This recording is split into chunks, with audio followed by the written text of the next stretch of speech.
Chapter 67. The Close of Esther's Narrative. Full 7 happy years I have been the mistress of Bleak House. The few words that I have to add to what I have written are soon penned.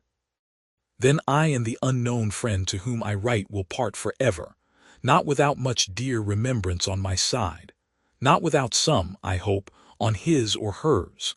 They gave my darling into my arms, and through many weeks I never left her. The little child who was to have done so much was born before the turf was planted on its father's grave. It was a boy, and I, my husband and my guardian, gave him his father's name. The help that my dear counted on did come to her, though it came, in the eternal wisdom, for another purpose. Though to bless and restore his mother, not his father, was the errand of this baby, its power was mighty to do it. When I saw the strength of the weak little hand, and how its touch could heal my darling's heart and raised hope within her, I felt a new sense of the goodness and the tenderness of God. They throve, and by degrees I saw my dear girl pass into my country garden and walk there with her infant in her arms. I was married then. I was the happiest of the happy. It was at this time that my guardian joined us and asked Ada when she would come home. "Both houses are your home, my dear," said he, "but the older Bleak house claims priority. When you and my boy are strong enough to do it, come and take possession of your home." Ada called him her dearest cousin John, but he said no, it must be guardian now. He was her guardian henceforth, and the boy. And he had an old association with the name, so she called him guardian and has called him guardian ever since. The children know him by no other name. I say the children, I have 2 little daughters. It is difficult to believe that Charlie, round-eyed still, and not at all grammatical, is married to a miller in our neighborhood. Yet so it is. And even now, looking up from my desk as I write early in the morning at my summer window, I see the very mill beginning to go round.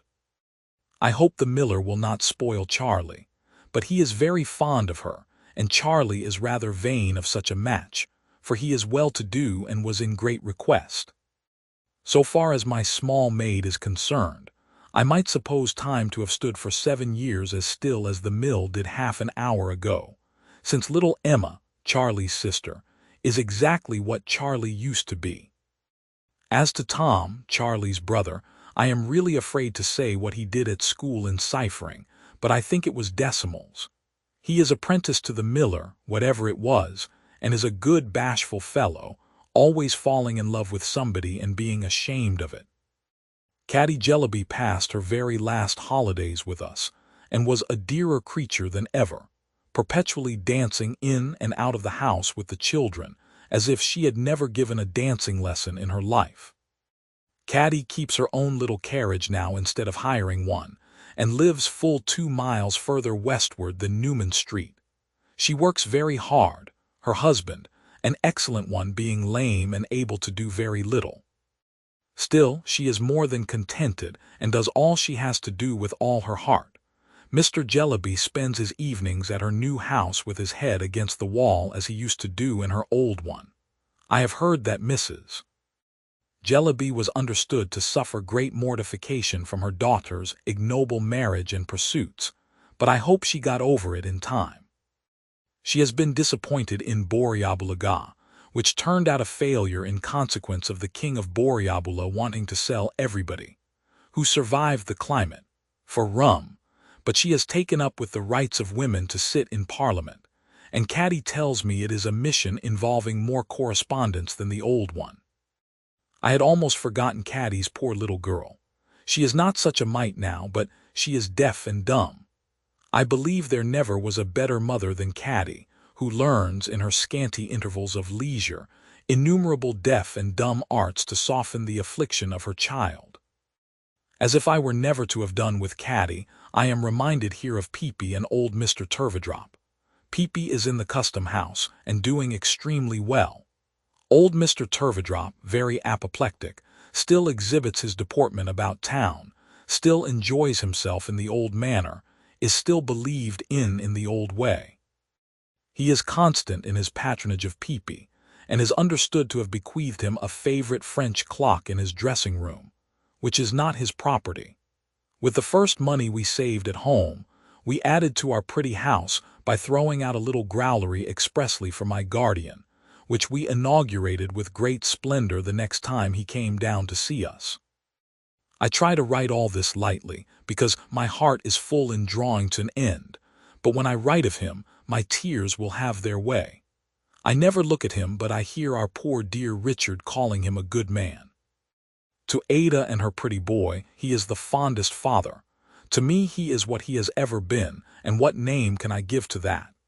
He is my husband's best and dearest friend. He is our children's darling. He is the object of our deepest love and veneration. Yet while I feel towards him as if he were a superior being, I am so familiar with him and so easy with him that I almost wonder at myself. I have never lost my old names, nor has he lost his. Nor do I ever, when he is with us, sit in any other place than in my old chair at his side, Dame Trot, Dame Durden, little woman, all just the same as ever, and I answer, yes, dear guardian, just the same. I have never known the wind to be in the east for a single moment since the day when he took me to the porch to read the name. I remarked to him once that the wind seemed never in the east now, and he said, no, truly. It had finally departed from that quarter on that very day. I think my darling girl is more beautiful than ever. The sorrow that has been in her face, for it is not there now, seems to have purified even its innocent expression, and to have given it a diviner quality. Sometimes when I raise my eyes and see her in the black dress that she still wears, teaching my Richard, I feel, it is difficult to express, as if it were so good to know that she remembers her dear Esther in her prayers. I call him my Richard. But he says that he has 2 mammas and I am one.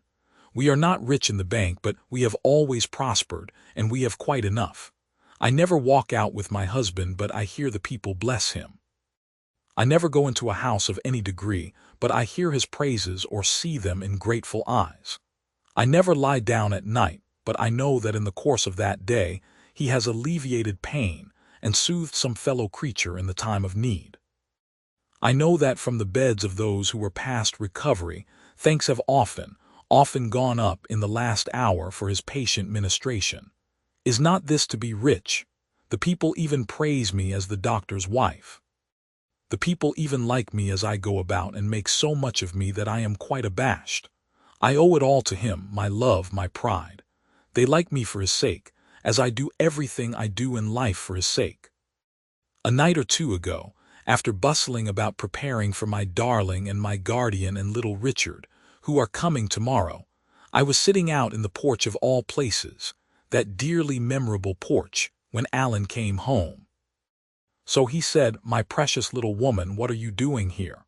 And I said, "The moon is shining so brightly, Alan, and the night is so delicious that I have been sitting here thinking." "What have you been thinking about, my dear?" said Alan then. "How curious you are," said I. "I am almost ashamed to tell you, but I will. I have been thinking about my old looks, such as they were." "And what have you been thinking about, Them, my busy bee?" said Alan. "I have been thinking that I thought it was impossible that you could have loved me any better, even if I had retained them." "Such as they were," said Alan, laughing, "such as they were, of course." "My dear Dame Durden," said Alan, drawing my arm through his, "do you ever look in the glass?" "You know I do. You see me do it.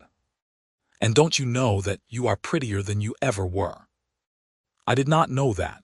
I am not certain that I know it now. But I know that my dearest little pets are very pretty, and that my darling is very beautiful, and that my husband is very handsome, and that my guardian has the brightest and most benevolent face that ever was seen, and that they can very well do without much beauty in me, even supposing